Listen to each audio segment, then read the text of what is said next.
성경의 명령 중에 예배 드려라, 믿음, 소망, 사랑, 순종 등 좋은 명령이 너무 많은데 이걸 다 제치고 가장 많이 등장하는 명령이 무엇일까요? 바로 잘했어요. 아주. 바로 두려워하지 말라는 이 명령이 365번 써 있어요. 그래서 이게 날마다 두렵다는 건데 육적으로 영적으로 또 그 가운데 정신적으로 두려움은 끝이 없을 것 같습니다. 제가 두려움이 중독 같다고 했는데요. 물론 종류가 다른 일에 두려움이겠는데 성경에서 가장 많이 듣는 명령이니까 이렇게 위로가 이제 되더라고요. 미국의 한 대학교에서 매년 올해 미국인들이 가장 두려워하는 것 10가지를 조사해서 이제 발표하는데요. 23년 미국 사람들이 가장 두려워하는 것 순위대로 보면 1위가 정부의 부정부패. 그 진영 논리가 전 세계적으로 판을 치는 거예요. 2위가 재정 파탄, 3위가 러시아의 핵무기 사용, 4위가 미국이 다른 나라 전쟁에 개입하는 거, 5위가 사랑하는 사람이 병드는 거, 6위는 사랑하는 사람의 죽음, 7위가 식용수 오염, 8위는 생물학 무기를 사용한 전쟁, 9위가 사이버 테러, 10위가 미래의 돈이 충분치 못한 것이라고 해요. 이 중에서 여러분이 두려워하는 것은 무엇입니까? 저는 이제 저출산. 이 정말 나라가 없으면 예배 못 드리는데 일본도 1.3이 됐다고 하네요. 그래서 일본은 이제 무조건 아이 셋 이상은 등록금 다 무료. 셋 다. 우리나라도 이렇게 따라 해야 될 것 같아요. 그게 1.3인데 우리가 0.7이잖아요. 지금 세계적으로 유례를 볼 수 없는. 왜냐하면 이제 조금 있다가 우리는 군대 갈 아이가 없어요. 그러면 그냥 북한에게 그냥 복속되는 거예요. 이게 얼마나 두려운 일입니까? 여러분 두려워하지 않아요? 여러분은 죽으면 그만이에요? 이거 보통 일이 아닙니다. 0.7이 말이 돼요? 0.0 금세 되는 거예요. 1.몇에서 지금 0.2 금세 내려왔어요. 0.7에서 0.6으로 내려가는 거 시간 문제잖아요. 참 두렵습니다. 우리는 늘 뭔가를 두려워하는 존재예요. 오늘 엘리사가 사원에게 두려워하지 말라고 하는데요. 이제 우리가 두려워할 일이 많은 이때에 여전한 방식으로 두려워하지 않으려면은 오늘 어떻게 해야 되는지 또 생각해 볼게요. 두려워하지 않으려면 첫째, 내 예상과 기대를 믿으면 안 됩니다. 8절부터 읽습니다. 그때 아람 왕이 이스라엘과 더불어 싸우며 그의 신복들과 의논하여 이르기를 우리가 아무데 진을 치리라 하였더니 하나님의 사람이 이스라엘 왕에게 보내 이르되 왕은 삼가 아무 곳으로 지나지 마소서. 아람 사람이 그곳으로 나오나이다 하는지라 처방을 가르쳐 주죠. 이스라엘 왕이 하나님의 사람이 자기에게 말하여 경계한 곳으로 사람을 보내 방비하기가 한두 번이 아닌지라. 이러므로 아람 왕의 마음이 불안하여 그 신복들을 불러 이르되 우리 중에 누가 이스라엘 왕과 내통하는 것을 내게 말하지 아니하느냐? 그때로 시작하는 이 8절에 이때는 언제일까요? 다윗 왕 때는 아람이 완전히 이스라엘의 속국이었어요. 근데 이게 베나다드 1세와 아합 왕과의 그 길르앗 라못 전투에서 이스라엘 연합군을 물리친 아람은 이제 갑자기 이스라엘을 공격하는 위치에 서게 되었어요. 여러분 잠시만 방심해도 공격과 수비가 바뀌게 되는 거 알아야 합니다. 사장과 부하가 바뀌고 가까울이 다 바뀌는 것이 삶의 결론인 것을 인정해야 합니다. 다윗같이 하나님을 사모하지 않기 때문에 판도가 지금 바뀐 거예요. 여러분 이제 얼마나 지금 속상한 일이 많아요. 그것이 이제 여러분 삶의 결론이라는 걸 인정하셔야 돼요. 그러니까 아람이 나쁘다고 저놈의 사장이 나쁘고 시어머니가 나쁘고 또 장모가 장인 나쁘다 미워하면 인생을 낭비하는 것입니다. 오늘의 그때는 그 아람의 베나닷 1세의 아들인 베나닷 2세 왕이고 이스라엘은 아합의 아들 요람 왕 시대였습니다. 나아만이 나병을 치유받고 몇 년 지나지 않아서 발생한 사건이에요. 지지난주에 새도끼 스토리가 끝나고 공동체를 위해 요단 체프를 세우고자 하며 하나님의 사역을 왕성하게 감당하고 있는 시점이었어요. 선지학교는 부흥하고 있는데 지금 이제 그 하나님을 모르는 아람과 또 금송아지 섬기는 이스라엘 사이에 지금 갑과 을이 바뀌어 전쟁이 이어지고 있습니다.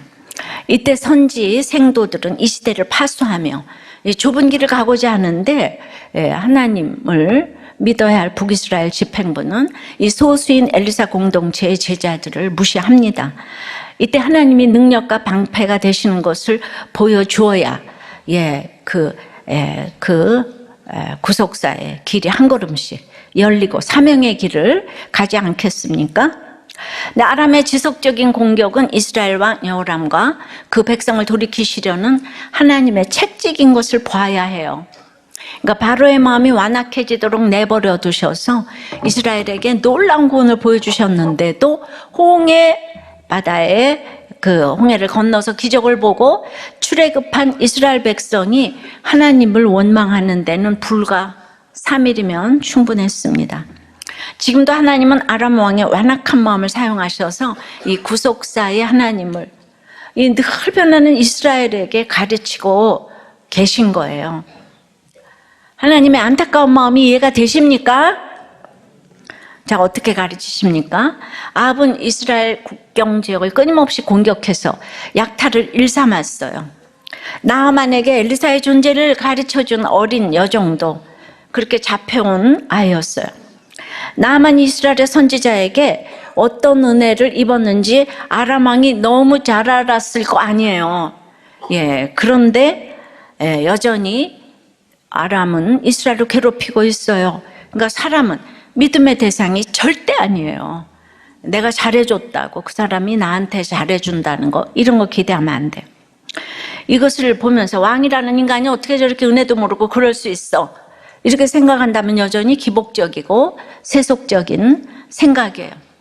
아람의 지속적인 공격은 이스라엘 왕 여호람과 그 백성을 돌이키시려는 하나님의 채찍인 것을 보여줘야 합니다. 그렇게 해서 그걸 또 봐야 해요. 바로의 마음이 완악해지도록 내버려 두셔서 이스라엘에게 놀라운 구원을 보여주신 것처럼 지금도 하나님은 아람 왕의 완악한 마음을 사용하셔서 이스라엘을 가르치고 계신 거예요. 그래서 아람 왕은 신복들과 작전을 짜서 국경지대 여러 곳을 돌아가며 습격했고, 그리고 이제 짭짤하게 소득을 올리고 재미를 볼 수 있었어요. 그런데 언제부터인가 어느 동네를 치러 가면 거기 이미 이스라엘 군대가 다 진을 치고 방어태세를 갖추고 있는 거예요. 그럼 약탈을 할 수가 없잖아요. 소득이 없는 거예요. 그러니까 아무리 약탈을 해도 소득이 있으면 모르겠는데 끝에 돈이 있잖아요. 그죠? 한두 번은 우연이라고 생각할 수 있어요. 근데 이런 일이 계속되니까 아람 왕의 마음이 점점 불안해졌습니다. 불안하다는 마음이 분노의 소용돌이에 휩쓸렸다는 이렇게 의미예요. 열왕기 기자는 오늘 이거 설명해 주잖아요.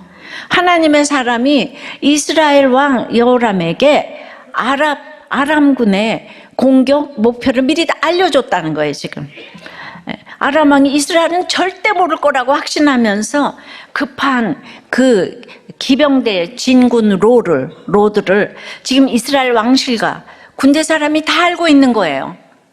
왜죠? 하나님의 사람 엘리사 한 명이 아니까 다 알게 된 거예요. 아람 왕은 스스로 엄청 똑똑하다며 자기 성공과 이익을 예상하고 기대하고 있지만 사실은 혼자 착각 속에 빠져있는 바보인 셈이에요. 자기 예상과 기대가 여러 차례 빗나가는 경험을 했으면 아, 내가 틀렸구나 인정하며 생각을 바꿔야 하지 않겠습니까? 근데 아람 왕은 자기의 그 예상과 기대가 틀릴 수 있다는 생각을 절대 하지 않습니다. 그래서 생각해낸 것이 신복 중에 이스라엘과 내통하는 스파이가 있구만, 이렇게 자기 생각대로 또 하는 거예요.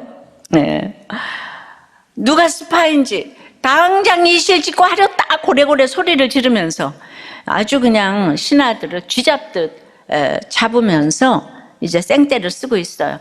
여기서 분명히 죽어나간 신하들이 여럿 있었을 것 같아요. 나아만이 나병을 고쳤기 때문에 아람에는 유명한 자가 되어 있는데요. 시간이 가면서 엘리사에 대한 가짜 뉴스가 판을 치며 부정적으로 또 과장되어졌으리라고 생각이 됩니다. 자기 예상과 기대가 틀렸다는 것을 인정했다면 아람 왕이 이렇게 바보같이 난리를 쳤을 리가 없어요. 예. 그런데 아주 이렇게 자기 생각대로 안 되니까 분노의 소용돌이에 휩싸였습니다. 예. 일단 일어난 결과가 졌잖아요, 그죠? 예. 그래서 분노가 올라오고요. 이것이 자기 예상과 기대대로 안 되어서 덜 열을 받고요. 그리고 이제 또 엉뚱한 예상과 기대를 또 하잖아요, 그죠? 또 다른 계획을 세우잖아요. 근데 이것도 이길까 모르니까 더욱더 화가 납니다. 그야말로 분노의 소용돌이에 휩쓸려 들어가는데 이런 사람이 왕의 지위와 힘까지 갖고 있으니까 정말 생사람을 잡아대는 거예요. 분노는 사실 두려움에서 일어납니다. 두려움을 극복해보려고 애를 쓰는 과정에서, 두려움을 감추려고 용을 쓰는 과정에서 그 생기는 감정이 바로 분노이기 때문이에요.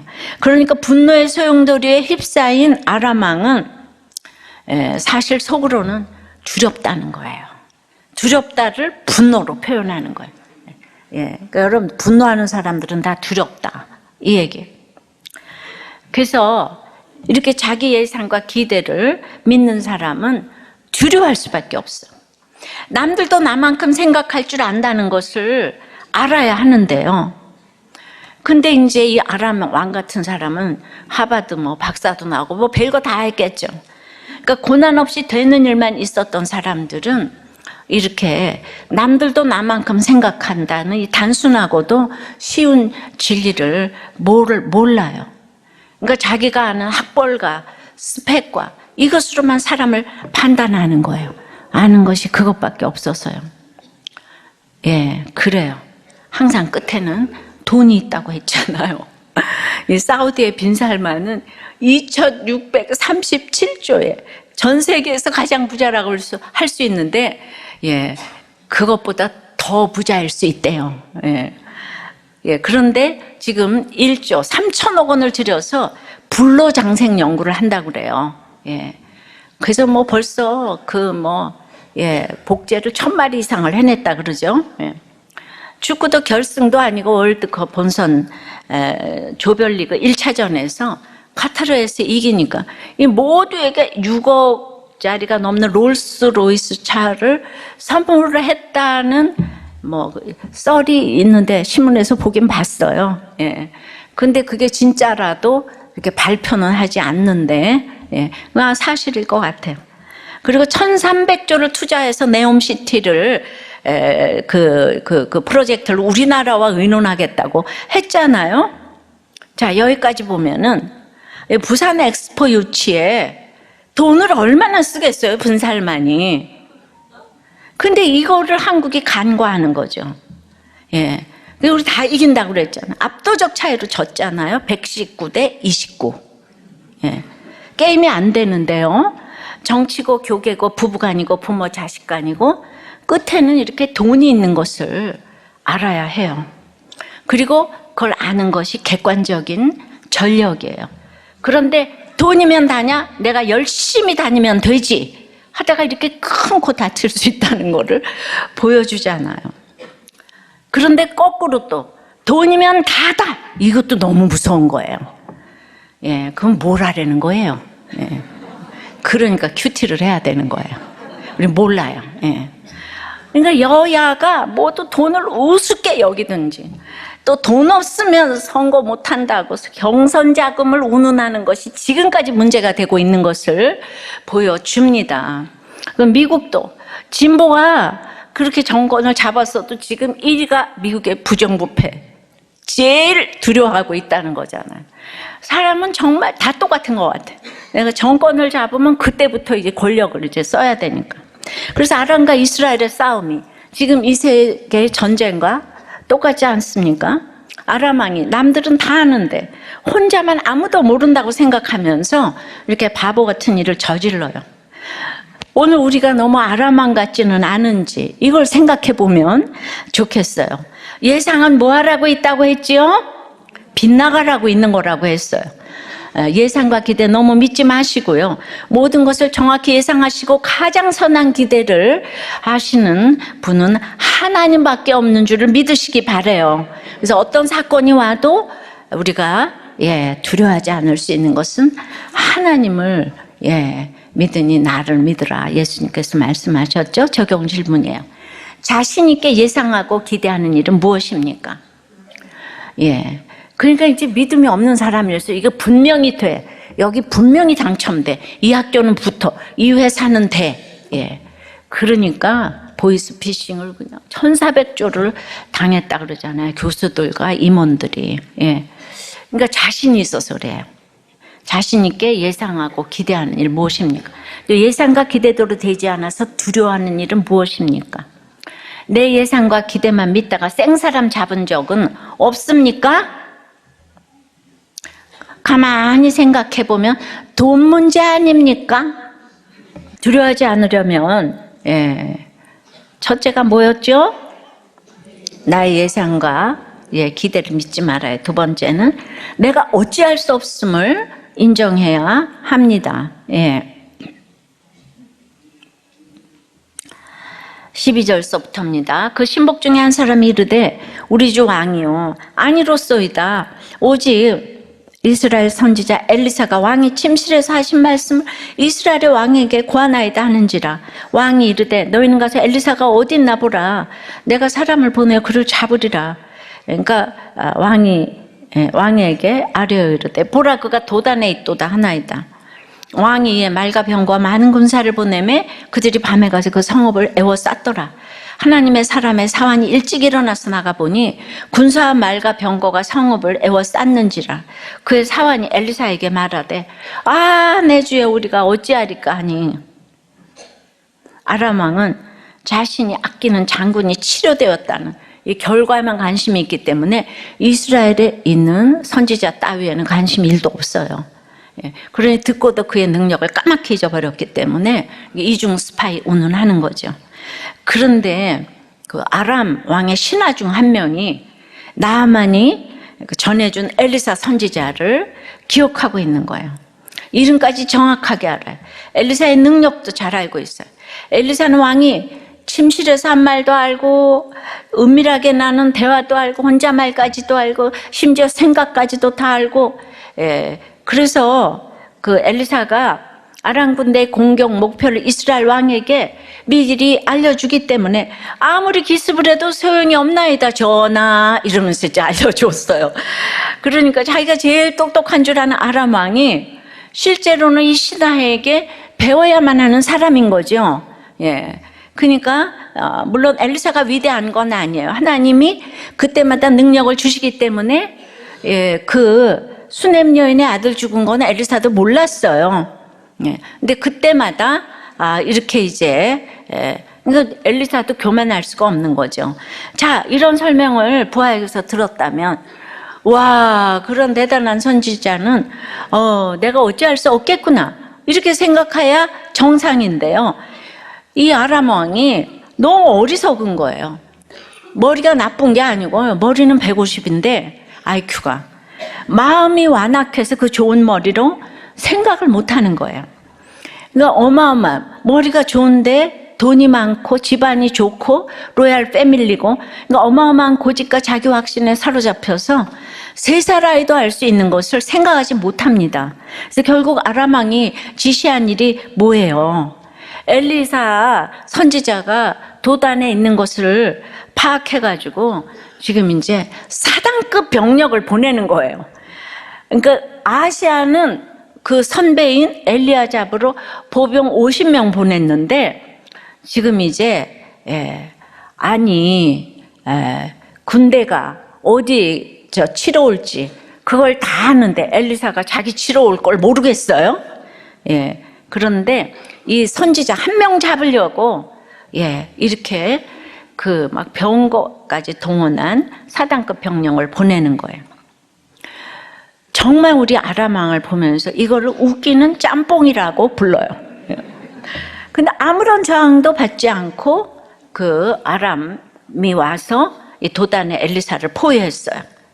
예, 이것도 놀랄 일이 아니에요. 그동안은 늘 방비를 했지만 지금은 엘리사가 아람 군대를 유인하고 있는 거예요. 결과적으로는 엘리사가 그들을 유인해야지 메시지를 줄 수가 있는 거예요. 예. 유대인들이 십자가로 예수님을 못 박은 것을 하나님은 용인하셨잖아요. 그랬기 때문에 온 인류에게 메시지를 준 것이에요. 우리의 모든 것은 메시지가 될 수 있는 사건들인 줄 믿습니다. 맨날 나는 이런 거 말이 안 돼요. 하나님을 알지 못하는 아람 왕은 어떤 일이 생겨도 하나님께 물어보는 걸 몰라요. 그러니까 스스로 문제를 해결하려고 나서는 거죠. 또 하나님을 아는 이스라엘도 하나님 중심, 말씀 중심으로 살지 않으면 누구나 이리저리 요동하고 의심하고 세상 방법만 구하게 되는 거죠. 그냥 두려워요. 그래서 아람의 이 대규모 병력이 이스라엘의 수도 사마리아에서 북쪽으로 불과 20km 떨어져 있는 도단을 밤새 포위했어요. 예. 그런데도 엘리사는 아무런 조치를 취하지 않고 있는 거예요. 하나님의 사람의 사환이 아람 군대가 성읍을 포위하고 있다는 것을 지금 봤어요. 아침 일찍 일어나서. 예. 그러니까 급히 집에 돌아와 선생님께 보고했겠죠. 그러고는 외칩니다. 아, 내 주여, 우리가 어찌하리까. 도끼를 요단강에 빠뜨린 제자도 똑같이 아, 내 주여 그랬잖아요. 예. 선지 생도들은 주로 아, 내 주여가 전공인 것 같아요. 이 사안의 외침은 두려움과 걱정의 외침인데요. 아, 네 주여, 이제 어찌하면 좋아요. 큰일 났어요. 꼼짝없이 잡히게 되었어요. 죽게 생겼어요. 어쩌면 좋아요. 예, 우리가 어찌하리까 많이 하는 말이잖아요. 어느 정도로 큰 사건이냐면, 이제 뭔가 큰 일이 났을 때 내가 무엇을 어떻게 해도 별로 소용이 없을 만큼 어마어마한 일이 생겼을 때 우리가 어찌하리까. 근데 가만히 생각해 보세요. 진짜로 내가 할 수 있는 게 아무것도 없다고 생각하면 우리가 어찌하리까 이런 말조차 안 나오겠죠. 예. 어차피 어찌하리까 할 수 있는 게 하나도 없어요. 근데 어찌하리까. 예. 그러니까 할 수 있을 때는 그런 얘기를 안 한다니까. 어찌하리까. 그건 뭔가 할 수 있는 게 있어서 어찌하리까. 예. 그러니까 이제 뭔가 할 수 있는데 무엇을 어떻게 해야 되는지를 모르니까 우리가 어찌하리까 빨리 방법을 알려주세요. 이렇게 두려움에 신음을 하는 거 아니겠어요? 그렇죠. 뭔가 해야 하는데 내게 닥친 사건이 너무 크니까 어찌할 줄 몰라서 두려워하는 거죠. 내가 전적으로 무능하고 무력하다는 것을 인정하면은 우리가 어찌하리까 이런 질문이나 한탄을 할 필요가 없어요. 그런 말이 나오지도 않아요. 종교개혁자 칼빈은 두려움은 정도가 아닌, 바를 정자 정도가 아닌 새길 찾는데 대단히 재주가 좋대요. 예. 그래서 두려워서 우리가 어찌하리까 마구 고민하다 보면 결국 방법을 찾기는 찾는데 그게 뭐라는 거예요? 바른 길, 올바른 방법 정도가 아니라 잘못된 길, 막다른 골목에 다다르는 새길 뿐이라는 거예요. 내가 할 수 있는 게 아무것도 없음을 인정하면 오히려 두려워할 일이 없는 거죠. 내가 할 게 없는데 뭘 어찌하리까 그래요. 할 게 있으니까 어찌하리까 이러는 거지. 맞지 않아요? 손에 완전 힘을 풀고 쥐고 있는 것을 다 내려놓으면 빼앗길 게 하나도 없으니까 걱정하고 두려워할 일이 없는 거죠. 그러니 여러분, 큰 사건이 생겨 두려움 가운데 계시다면은 내가 아직도 뭔가 할 수 있다고 믿는 게 무엇인지 생각을 해보세요. 구원은 오직 하나님께 있는 거예요. 믿으세요? 우리가 구원을 위해 할 수 있는 것은 내가 구원을 위해서 어찌하리까 할 수 있는 게 없어요. 이걸 인정하는 것이 우리 믿음인데요. 근데 참 쉽지가 않아요.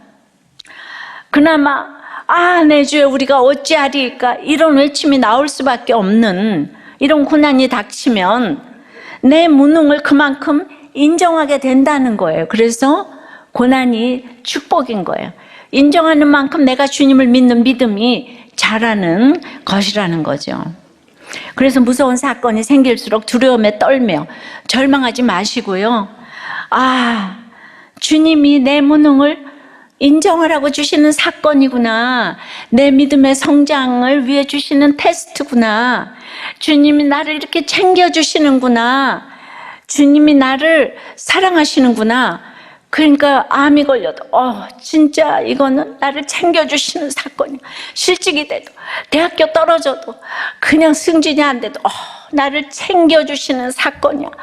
나를 엄청나게 사랑하시는 사건이야. 이렇게 해야지. 내 주여 어찌하리까 이딴 소리 하지 마시고, 주님이 나를 사랑하셔. 나만 생각하셔. 주님은 밑동 잘린 나무이기 때문이에요. 근데 이 해석이 얼마나 중요합니까? 예, 이렇게 늘 이게 구속사적인 해석이고, 그래서 주님께 해석을 잘하고 맡기시기를 바랍니다. 내가 아무것도 할 수 없는 그 순간에 약국이 잘 돼서 저렇게 하니까 혼자서 어디 얻어가지고 지금 나가서 각종 음란을 행했다잖아요. 보니까 우리 아내 집사님도 너무 예쁘시더만. 상관이 없어. 돈 있고 뭐가 있으면 다 그렇게 가잖아요. 그러니까 지금 여러 가지 힘든 일이 왔으니 정말 주님이 사랑하시는 사건 아니에요? 챙겨주시는 사건 아니에요? 옛다 돈 하나 주는 거는 그건 망하는 사건이고, 이렇게 암으로 질병으로 실직으로 이러면 주님이 너무 우리를 챙겨주시는 사건이야. 야, 주님이 나를 잊지 않으셨구나. 구원의 영역에서 우리가 할 수 있는 게 뭐가 있어요? 내가 어찌하리까 하긴 뭘 해요, 여러분이? 어찌하리까 할 게 아무것도 없어요, 여러분들이. 구원의 우리의 능력은 1%도 상관이 안 되는 거예요. 적용 질문 드릴게요. 내 힘으로 해결할 수 있다면 나섰다가 실패한 일은 무엇입니까?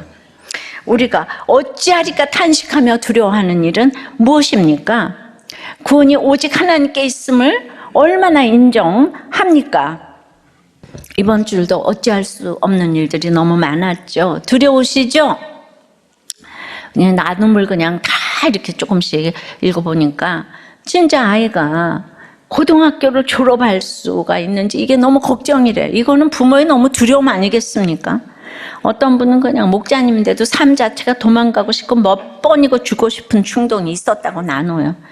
또 한 분은 저는 고난이 싫은데 고난이 자꾸 많아요.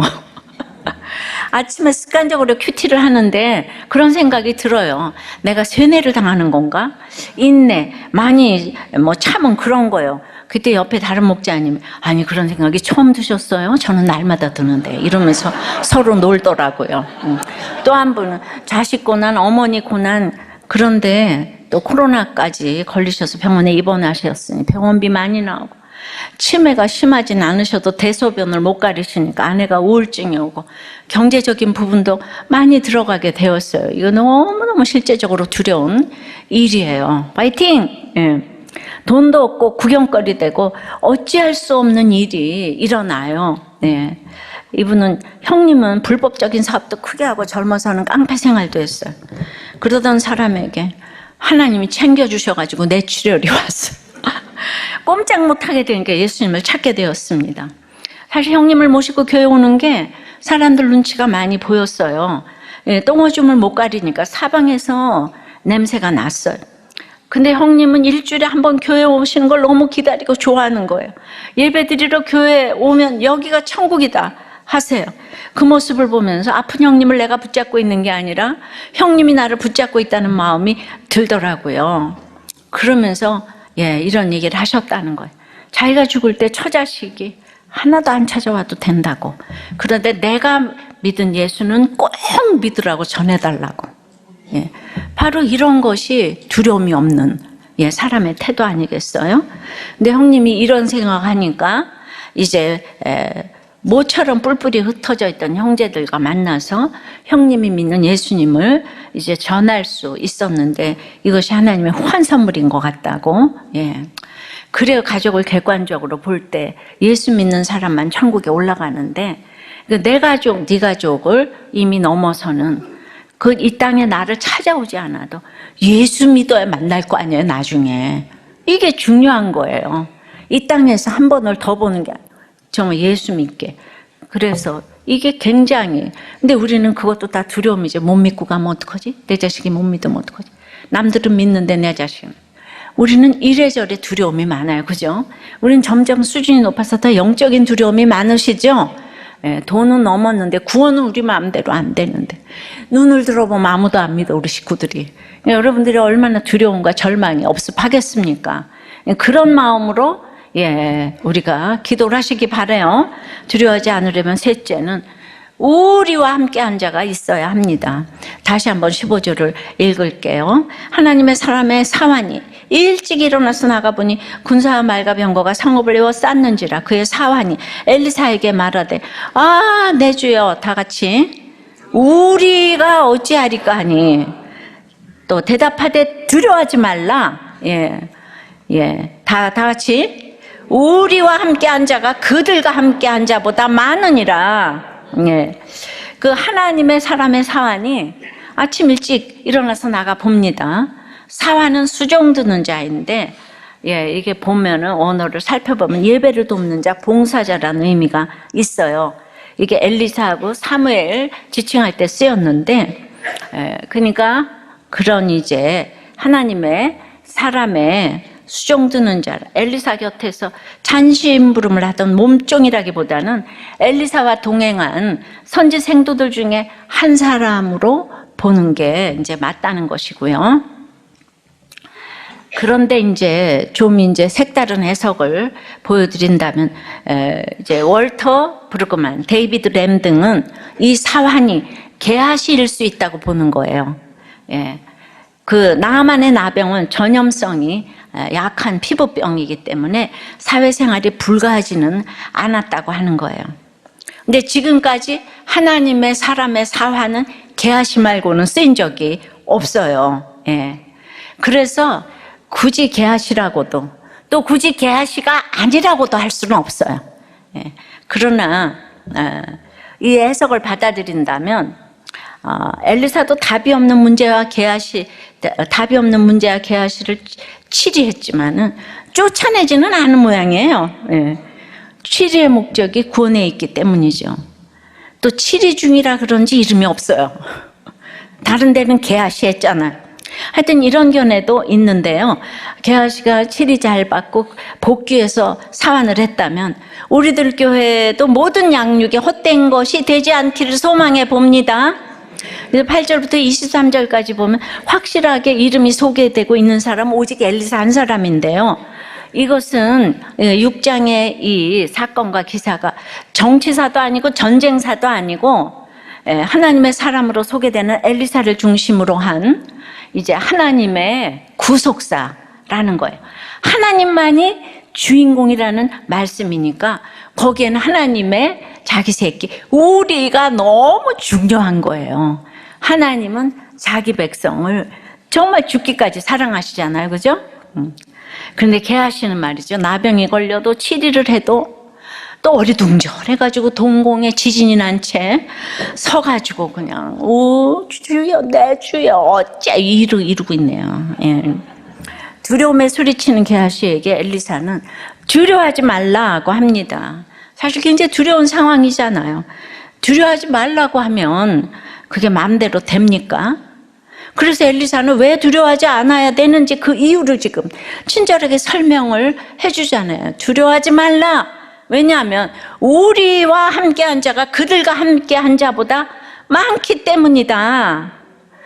아니 엘리사의 이상한 말 어록에 또 하나가 추가되는 순간이에요. 지금 도단이라는 성읍에는 군대도 없고 엘리사하고 게하시하고 지금 둘밖에 없는데 뭐가 우리와 함께한 자가 너보다 많다. 그 상대방은 지금 군대인데, 대군인데 아람의 대군보다 우리와 함께한 자가 많다 그러잖아요, 그죠? 그러니까 이 우리, 이게 우리가 얼마나 파워 오브 파워인지 몰라요. 목장에서 지체들 간에 일어나는 의견 충돌은 그만큼 서로 사랑한다는 뜻이라고 생각합니다. 왜냐하면 가까운 관계일수록 고슴도치처럼 찌르거든요. 그런 의미에서 우리 목장 너무 사랑합니다. 그래서 우리가 중요해요. 그래서 지난번에도 목장에서 어떤 모임이 좋은가 나누니까 우리 아이들 결혼식까지 올 거를 바라보며 아이들 친구 엄마 모임에 간다는 거예요. 근데 이제 점점 가보니까 너무 긴장이 되고 싫지만은 결혼식에 그들이 와야 되니까 간다는 거예요. 지금 유치원생인데. 우리는 걱정이 많아요. 그러니까 목장 식구들이 벌떼처럼 일어나가지고 우리가 있지 않냐, 우리가 다 갈 거 아니냐, 뭐가 두려움냐. 맞습니다. 맞고요. 저도 예전에 결혼식에 간 일이 없어서 우리 아이들 결혼식이나 집안 장례식에 올 사람이 하나도 없겠다고 늘 생각했는데, 그래서 제가 학부형 만나고 다녔으면 지금 몇 명이나 내 옆에 있을까요? 우리들 공동체는 세계적인 공동체 맞습니다. 또한 부목자님은 주일 목장에서 거의 몇 년을 목자님과 둘이 하는 시간이 많았대요. 그래서 목자님과 굉장히 서로를 공감하고 채울했지만 둘만 나누니까 한계가 있었는데, 이게 목장이란 게 너무 신기한 것이 둘만 나눠서 풍성한 거하고 많은 사람들이 모여서 나누는 풍성함하고 너무나 다르다. 역시 목장은 여러 사람이 있어야 제대로 된 나눔과 회복과 은혜가 있는 것 같다. 그래서 이제 올해 결단하고 주중 목장인 지금 목장으로 나오게 되었는데, 이후 7월에 분수령적인 회개가 있었다는 거예요. 정말 파워 오브 파워의 우리. 어떤 하나님이 또 이렇게 챙겨주셨냐 하면 실직이 온 거예요. 근데 양육을 안 받았다면 이랬는데 정말 두려워하지 않도록 정말 양육과의 공동체를 통해서 너무 은혜가 있었다고. 또 우리는 가족들에게도 못하는 얘기를 하는 것을 나누다 보니 끈끈하고 군대 동지 같고 가족 같다는 거예요. 예전에는 아내하고 맨날 싸우니까 금요일 저녁이 너무 싫고 월요일 아침이 좋았는데 지금 요새 반대가 되었답니다. 또한 권찰님은 우리들 교회를 떠나서는 저 목자님과 살 자신이 없다 이러고 나눠줘서. 그러니까 그 엘리사는 게하시를 사랑하는데 게하시는 우리가 없어서 두려워하는 거예요. 그러니까 내 주여 어찌야 이러는 거예요. 게하시 엘리사하고 같이 있어도 우리가 좀 안 되는 게 있는 거죠. 그럼 우리 인생에 빌려온 쇠도끼를 물에 빠뜨리는 이런 사건이 와도 우리와 함께한 자와 더불어 두려워하지 말라고 하시니, 우리와 함께한 자와 함께 오늘 말씀만큼만 두려워하지 말아야 합니다. 손을 내밀어 십자가를 집어야 돼요. 하나님의 역사는 전쟁과 같은 중차대한 사건에서만 일어나는 것이 아니고요. 우리 공동체가 중요한 것은 이 공동체를 통해서 한 영혼을 살리고 돌보는 일을 하기 때문에 두려워하지 않게 되는 거예요. 맨날 공동체에서 한 영혼을 돌보고 살리잖아요. 그러면 내가 두려움이 없어져요. 그런 희한한 체험을 하게 되는 거예요. 87세, 90이 되어오는 할머니 우리 여집사님이 마을버스에서 내리려고 서 있다가 그만 넘어지셨어요. 어깨뼈가 이제 골절이 되셔가지고 지금 오랫동안 입원을 하셨는데, 그런데 그 집사님은 보훈가족이라 병원비가 무료라고 합니다. 그래서 그 마을 버스 기사, 젊은 사람 앞길을 보장해 주고자 기사에게 아무것도 안 받겠다고 적용을 하셨어요. 그리고는 예수를 믿으라고 하셨어요. 근데 그 기사와 운수회사는 너무 고마워했는데요. 말도 안 했는데 퇴원할 때 그것도 보험이 안 되는 게 있잖아요. 그래서 그 식대하고 병실비 100만 원 하고 생각도 못한 위로금 300만 원을 들고 오셨대요. 그랬는데 이제 그걸 딱 보니까 그 교회 안 나가는 언니가, 그런 게 어딨어요? 13579로 나가야지. 400은 없어요. 500은 받아야겠어요. 이런 거예요. 그러니까 그 기사가 네 하면서 힘이 쭉 빠졌다는 거예요. 예수 믿으라고 아무것도 안 받겠다고 해놓고 돈을 보니까 이 개아시처럼 탐심이 발동을 해가지고 예수께 가는 길을 가로막은 것 아니겠어요? 그래서 이 얘기를 예수 믿는 딸이 와서 이제 막 있잖아요. 이렇게 이제 얘기를 하니까 그건 말이 안 된다고. 그래서 이분이 정신을 차리고 다시 전화를 해서 예수 믿는 사람이 너무 미안하다고, 100만 원 안 받겠다고, 우리 언니가 큰 실수를 했다고, 죄송하다고 그랬더니 그냥 그분이 그냥 너무 이런 천사 중에 천사는 처음 봤다고, 이 집안은 다 천사라고 너무 감격했다는 거예요. 그래서 이제 계좌로 보내준 그 돈을 받으러 은행에 갔는데 글쎄 그 집사님도 모르는 통장에 한 달에서 이제 나라에서 주는 그 10만 원 그걸 몰랐대요. 근데 10만 원씩이 15년간 쌓여 있어서 100만 원 포기했더니 거기 2천만 원이 있더라는 거예요. 아유 주여. 예. 너무 적용을 잘 하시니까. 근데 이분이 어떤 분인가 하면은 그냥 이제 오신 지 한 7, 8년 되셨는데 그냥 11조와 헌금, 그러니까 이 초보 믿음이라도 이 주님을 만나면은 그냥 너무 꼬박꼬박 내시고, 헌금 봉투에는 자녀 잘 되게 해달라는 기도보다는 저는 죄인입니다, 살려주셔서 감사합니다, 이렇게 쓰신대요. 그러니까 한 영혼 돌보는 일에 이렇게 역사해 주신 줄 믿습니다. 참고로 이 집사님은 초등학교도 3학년에 중퇴하시고 결혼도 무려 3번을 하셨는데, 그러니까 죄인이라고 고백을 하시죠. 예. 그러니까 이런 분이 수종자인 예배 돕는 자이고 봉사자 아닐까요? 예. 이분에게는 너무나 말씀이 잘 들리세요. 여러분, 예, 뭐 이혼도 하고 사별도 했지만은 아주 사별했다 그러면 남자가 기다리고 있는 거예요. 예, 사별했다 하면 남자가 기다리고 있는 거예요. 내가 왜 그럴까 생각하니까 요렇게 마음을 쓰니까 연애를 잘하는 거잖아요. 이거 누가 안 좋아하겠어요? 예. 분이 돈이 많아서 이런 게 아니잖아요. 남자들은 이런 여자를 좋아해요. 근데 정말 다음 주일에 간증을 시키고 싶지만 어깨뼈가 이렇게 돼서 나오실 수가 없는데, 예, 공부를 못해도, 예, 다 이래도, 예, 참, 예, 정말, 그러니까 나는 그냥 내가 죄인이다 하는 그 마음이 말씀이 들리게 하는 것 같아요. 예. 우리 백지영 씨도 총 맞은 것처럼, 물론 그분 얘기를 하면 꼭 유다와 다말이 연상이 되는데, 그냥 그분은 참 찬송하면 너무 잘하고 그냥 거기서 가만히 있어도 영적인 찬송을 하는데, 그 집이 예수 믿는 집이라고 그러잖아요. 아버지가 그것까지는 잘 모르겠네요, 목회자인지. 하여튼 간에 너무나 해석을 잘하고 밝고 즐겁지만 너무 정말 이렇게 우리의 소울을 흔드는 찬양을 하는데, 예, 이런 분은 진짜 학력이 없어도 우리들 교회 말씀이 들리는 거예요. 아람 같은 사람이 안 들리는 거예요. 최고의 학력과 지위를 가지고.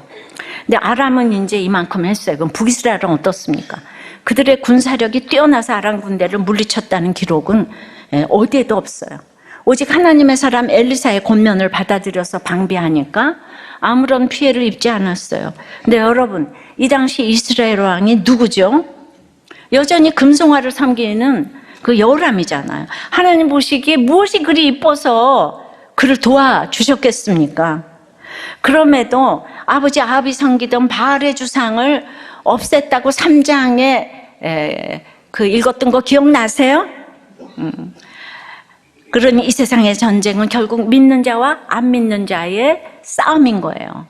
하나님의 입장에서는 미우나 고우나 내 자식 이스라엘을 도울 수밖에 없는 거예요.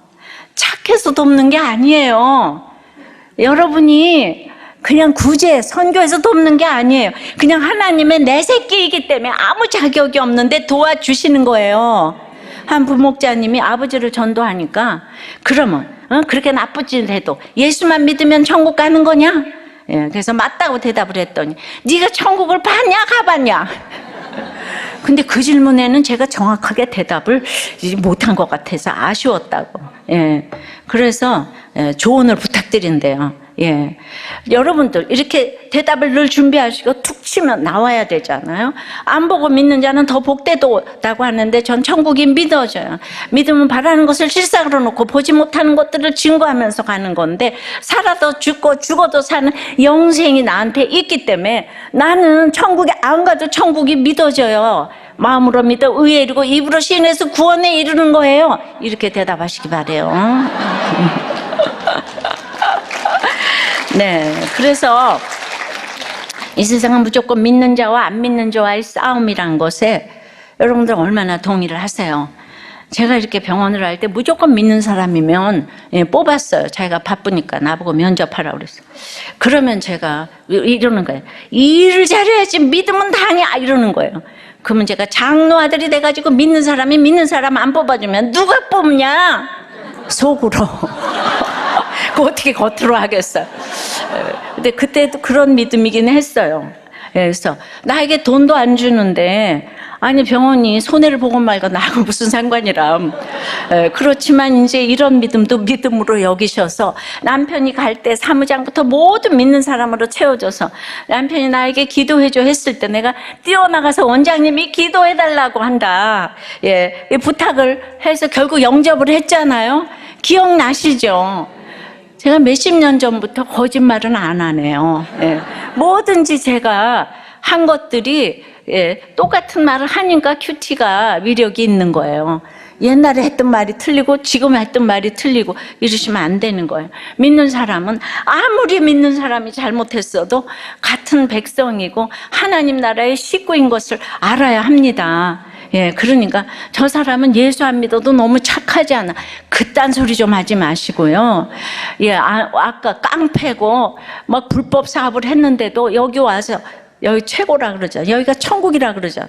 그런 사람을 우리는 눈을 둥그렇게 뜨고 보아주셔야 되는 줄 믿습니다. 예, 말씀해줘요. 두려워하지 말라는 내 예상과 기대를 믿으면 안 되는 거예요. 예. 정말 내가 어찌할 수 없음을 인정해야 되는 거예요. 그러려면은 우리와 함께 한 자가 있어야 돼요. 파워 오브 파워는 우리인 거예요. 공동체인 거예요. 여러분들이 이렇게 공동체에서 처방받은 것이 아람 왕이 생각하는 것보다 훨씬 1000배가 10,000배가 더, 그거 어떻게 해? 세상 사람들은 그걸 몰라. 우린 다 알아. 하나님이 알려주시니까, 그죠? 큐티를 하잖아요. 말씀 묵상하고 나누잖아요. 그러니까 목장에 우리가 아직 없고 목장에 안 나가시는 분들은 바보라고나 할까요?